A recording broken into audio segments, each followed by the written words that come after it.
Coach Archie, the basketball coach of Hoover High School. Coach Archie, what are we doing here tonight? We are giving back to some players, former players and student athletes of Hoover High School. We're doing a Hall of Fame induction for the basketball players, class of 97, Terrell Day, as well as the entire team of the 72-73 First League NYL League Championship team from Hoover. Right, and we have a very special MC tonight. We do, the one and only Dan Taylor. Dan Taylor, he was in my class at Hoover High School. And you are also a graduate of Hoover High School. I am, and now I'm a graduate 95, and now I'm back here teaching and coaching the game of basketball. I'm also the BSU advisor, Black Student Union advisor, so just being in a position to give back to kids the way that I was poured into when I was a student. All right, thanks, Coach Archie. Absolutely. I'm here with local celebrity sportscaster Dan Taylor, who also went to school with me. We graduated, same class. I'm not going to tell you what year, though. So, Dan, thanks so much for helping out. No, this is terrific. This was a great team to watch. It's great to catch up with these guys. It's a special time at Hoover High School in the city of Fresno, so it's wonderful to see them being honored.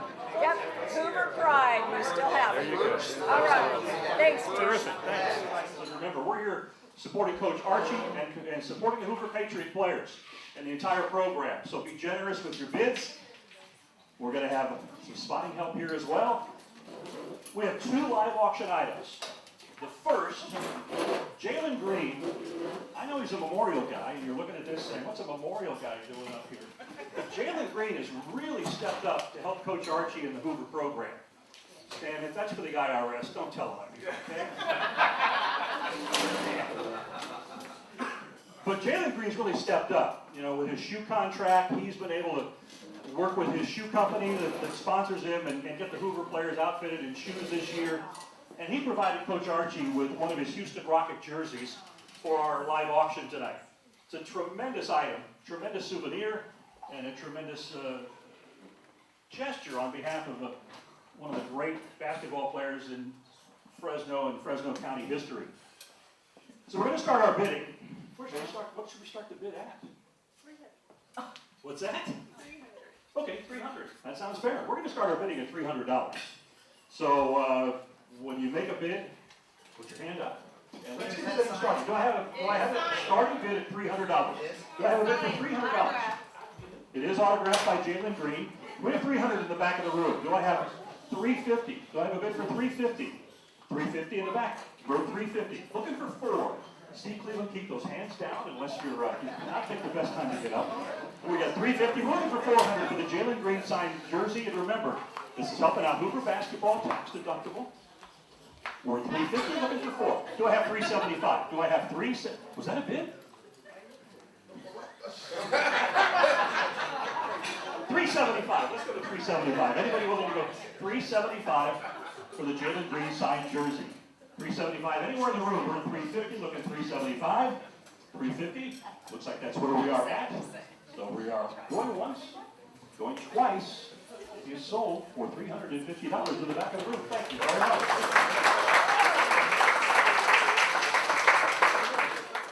This is a wine tasting for 10. A catered wine tasting for 10. Birdstone Winery, and this is really one of the great wineries in California. Where should we start at? Okay, we're going to start at $300 there too. $300, thank you very much. Do I have $350? We've got $300 looking around the room for $350. $350, thank you very much. Let's go $375. $375, anywhere in the room. $375 for the wine tasting for 10 from Birdstone. $375, anybody? We've got $350 looking $375. Thank you very much in the back. $400, let's jump to $400. We're at $375, looking for $400. Wine tasting for 10 people and catered. It is a catered wine tasting at Birdstone. Looking for $400. Anybody? $400? Are you brushing your hair or what are you picking it? Looking for $400. We're at $375. Looking for $400. Thank you very much. Let's go $450. Anybody for $450? We're at $400. $450 for the catered wine tasting. There we go. We're at $450. So we go $475. We're at $450. Looking for $475. Catered wine tasting for 10 at Birdstone. $475. $500. $500 for Hoover basketball. Supporting Hoover basketball tonight. We've got 2 in the back. We've got $500. How about 525? Looking for 5 1/4. 500 is the bid. 5 1/4. 550. 550 anywhere in the room. We got 5 1/4. We got 550 in the room. We're at 5 1/4. Looking for 550 to help out the Hoover Patriots. 550 in the back. How about 575? We're at 550. Looking 575 for the catered wine tasting for 10 from Birdstar. 550 is the bid. 575 is what we're looking for. We've got it. Now 600. 600. Anybody willing to go 600? 575. Looking for 600. 600. Thank you very much. 625. 6 1/4. We're at 600. Looking 6 1/4. 6 1/4. Anybody? We're at 600. 600. Looking 6 1/4. Okay. 600's our bid. Going once. 600 going twice. It is sold for $600. Thank you very much.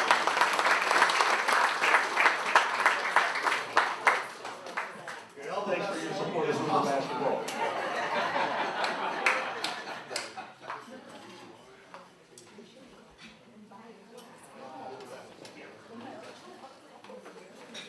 Tonight we're honoring one of the greatest, not the greatest team in Hoover High School basketball history.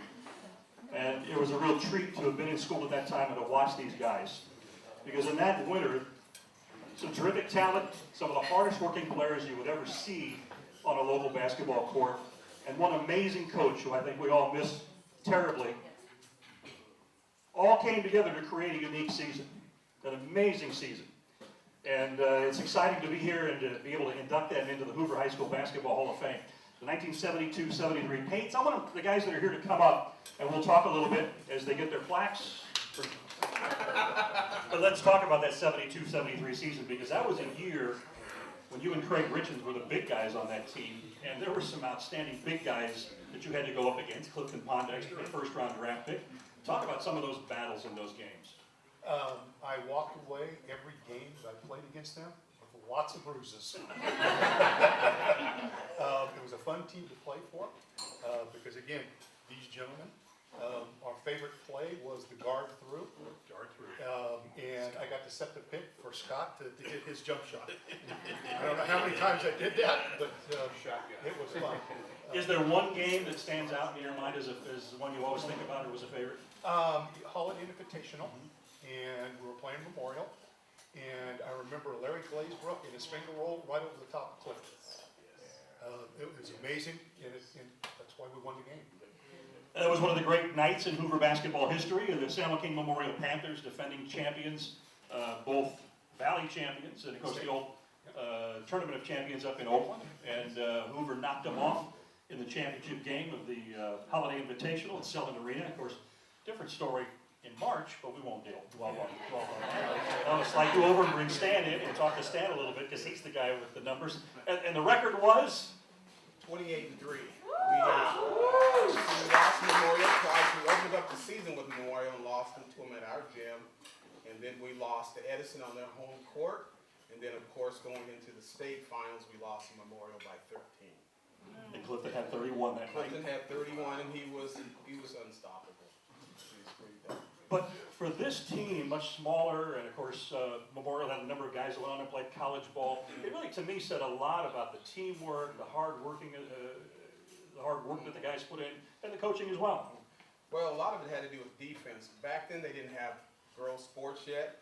So we would take the floor at about 2:30, and I lived across the street, and I would get home at 9:15.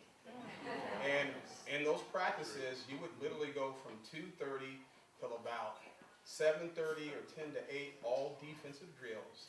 And then you'd have offense, the latter part, and then you'd shower and go home. And that's how we beat them. And speaking of Larry's finger roll, there was 2 defining moments in that game. First was Larry's finger roll before halftime. And then when we got into the fourth quarter, we're resting between quarters, and Memorial was on their knees like this, and we were just standing like this because we were in shape. I said, we got them. We got them. But they were a great team to beat. Clifton was the #1 recruited high school player in the nation. That's how good they were. He went on to play for Chicago Bulls. They were the #1 team in the state, #5 in the nation, and we were under the radar. And what helped us is we got Scott Perry and Craig Richards. They transferred in, and so we had a pure shooter. We had height to augment what we already had. And so that was a great game. But then I also want to note, that gentleman, Alan Caden, I used to guard him. That's the kind of competition we had. That guy ran around like the Energizer battery. He never stopped.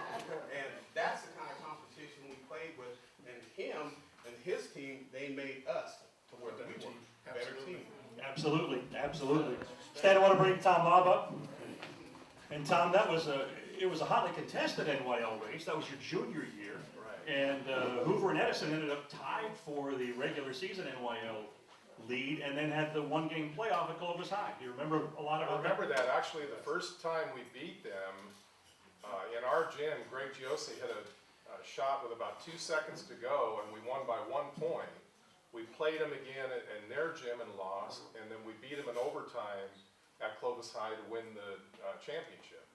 So what memories do you have from that season that you carry? Well, that one too. That game, obviously, that Greg made the winning shot, because without that, we don't win the league title.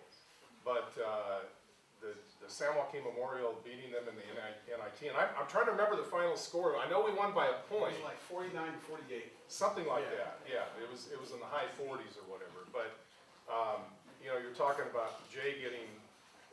Jay was talking about getting bruises and whatnot. I remember there was a play. I came over to double team Clifton, and he turned and threw an elbow into me, knocked me into the ground. I got a charging call out of it, but I got up. It was almost like he knocked the wind out of me, and I could really feel that. And I mean, he was a big guy. He was like 6'8". He was like a tank, and he just came in and just knocked the crap out of me. One of the exciting things back then, Sullivan Arena seated about 6,200 before the expansion.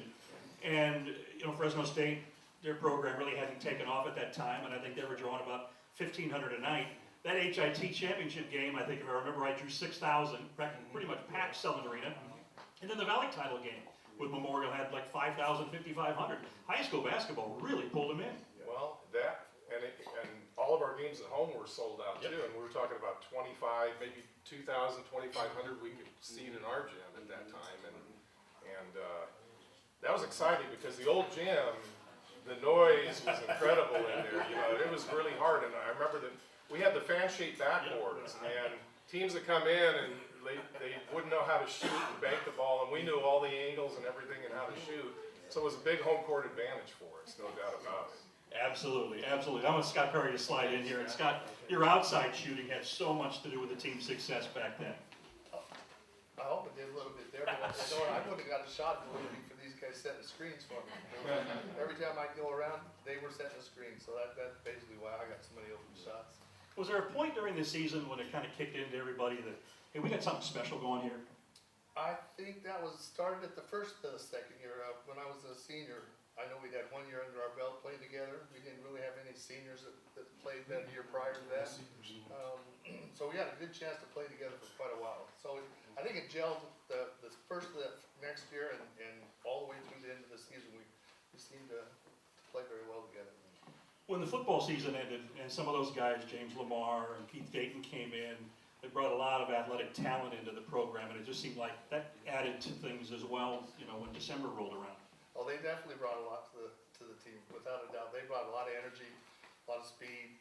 They forced you to play a lot better, without a doubt. It was definitely a big plus for us. And nobody liked the two-line charge drills when you looked across and realized James Lamar was opposite from you, right?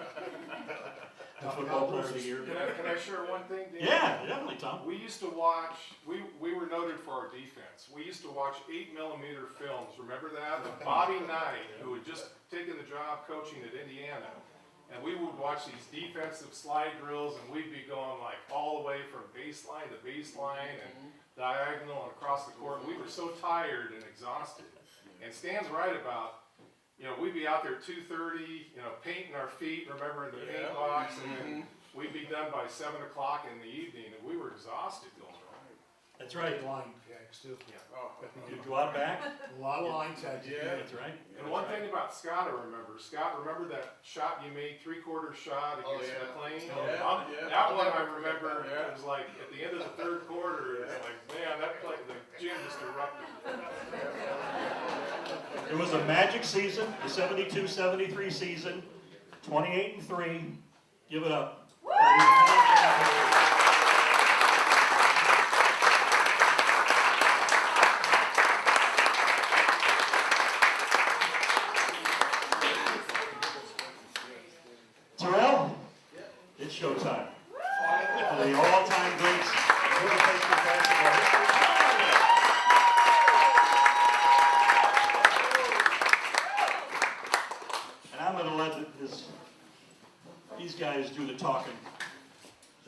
start it off?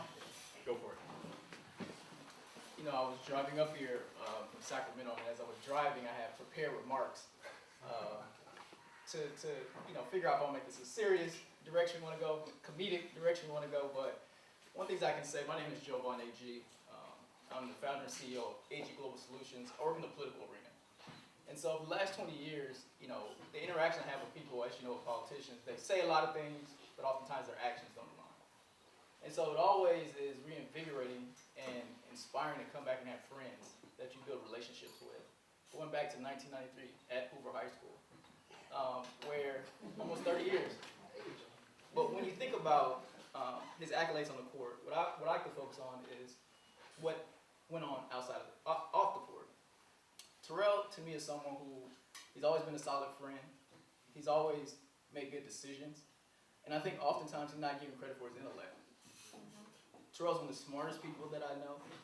And to me, I knew he was going to be successful. He's always had a winning mindset, but I'll never forget a conversation we had. I was living in LA at the time. And he was sharing with me, it was right after the NBA draft in 2001. And he was talking about his experience going to Europe. And he was sharing with me just what the environment was like there. And I said, what are you going to do? You're going to stick it out? You're going to, keep trying to do this? And he was like, man, I don't have academics, basically like you, right? Speaking about myself, he's like, I have to play this hand. And so right at that moment, you can know a person for a very long time, but in that moment, you see a different side of them that you know they're going to be successful, whatever it is that they do. And so to me, it's not surprising. You look at someone who, very similar backgrounds, single mother, hats off to Sue, because I think she did an amazing job.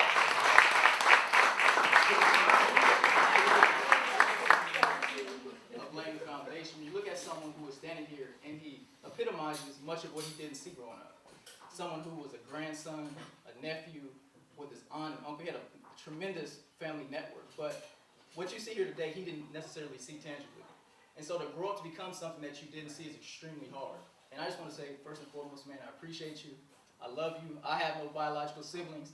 I've always seen you as a brother. And one thing I appreciate about you is that we know a lot of intimate things about each other. And me and you are competitive. And we will try to take each other down whenever possible. But we've always had a code. And it's very rarely that people know things about you. There's lines that we've never crossed with each other. And I respect you for that. I love you for that. And 2021 has been a great year for you. 2022, much more.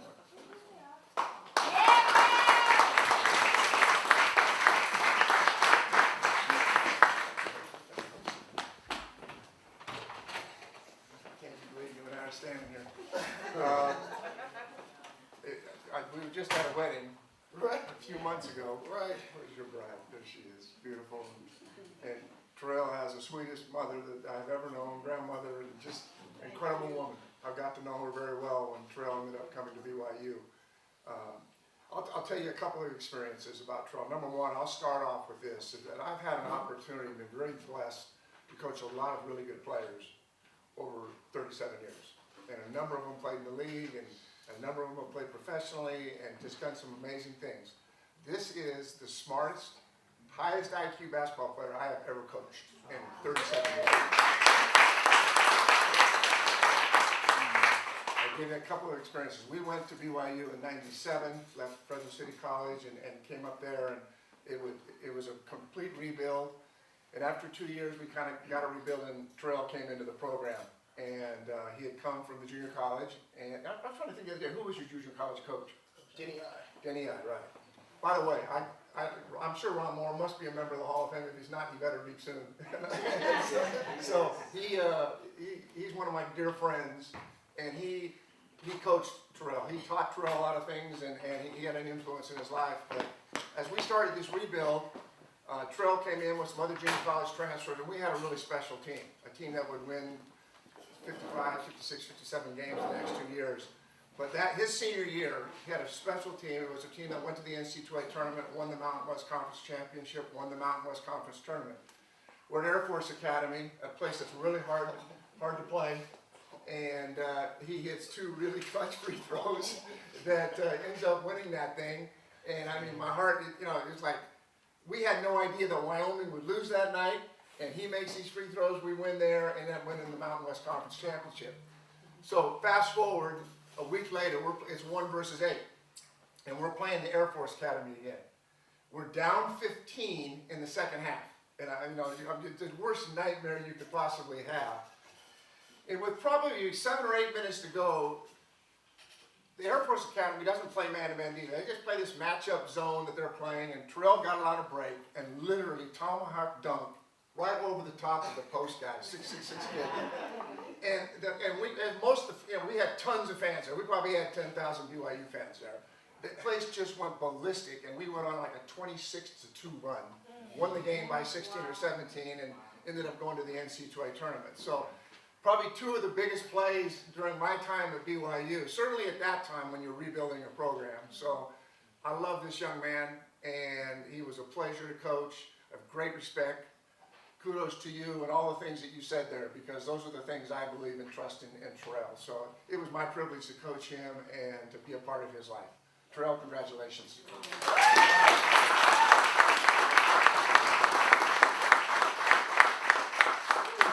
For your turn. Hard to take the mic after that. Well, let's go back to your time at Hoover and people that you mentioned Coach Moore. And, Yeah. what are some of the experiences that really helped lay that foundation? Well, I mean, You can take it. You can take it and take off. well, I mean, with Coach Moore, I mean, he taught me so much as far as like reading plays and understanding the game and just footwork type things that actually came into play once I got to D1. And especially like the pivoting drills, reverse pivot, all this stuff that I thought was corny. I'm like, why are they doing this? But when I got to the big stage, it was actually very special because I knew these things and other people were like, how can I guard it? And it's just like staying low. People didn't understand it, so it helped me a whole lot. Then me going professionally, it was like night and day too. So. Well, talk about your college experience. College was fun. I mean, Fresno City, my first 2 years, it was kind of a shock. It was more like a big high school though, JC wise. But we had a really good team, and we had people coming from New York. We had people from down south, everywhere, and it was kind of a mixture of just talent. So it was kind of hard to know how good we were going to be until we started playing games, and we were just smoking people. And then for me, I started playing the point guard position, and I was usually like a 2, like a scorer. So the coach put me at the point guard position. So now I have to kind of distribute the ball and score. So I kind of had to learn that through my time there, and I think I did it pretty well. I mean, we had a really good team, especially the second year. I think we went 24-2, 24-3 or something like that, and we lost the semifinals of the state championship. We were ranked number 1 almost part of the whole year. So then after that, transferring to BYU, coming into a whole different setting, culture-wise, everything. I mean, I still to this day feel I made the best decision going to BYU. And just getting there, and Coach Cleaver instilled a certain system, and everybody bought in, and we just was all that, one on the court. And we won, like you say, we won the Mountain West Championship, we won the, we went to the tournament, we won, the conference tournament, and my first year there, I ended up being the newcomer of the year. So I had a good run. I had a great run. And after that, playing Europe, Well, so many people dream of playing professionally, whether it's in the States or whether it's internationally. Yeah. And you got that opportunity. Yeah, I got to see the world, at a young age. And, it's always good doing something, for a living that you love doing. I got to play ball for a living and actually make money doing it. And it just helped me and my family, like me and my mom, single mother household, she raised me, I have to give my grandma credit too, and just seeing the joy on her face and, being able to help my family out and, change the narrative of my family, it was great. Last question, how does it feel being a Hall of Famer? It was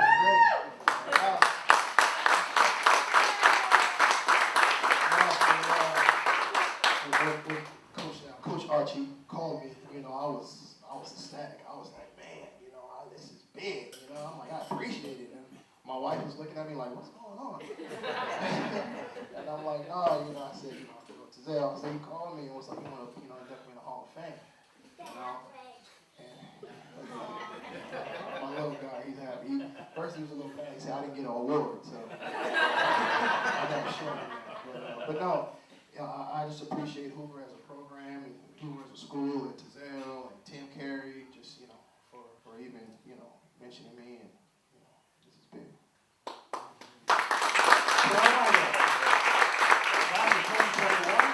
Basketball Hall of Fame. Picture time.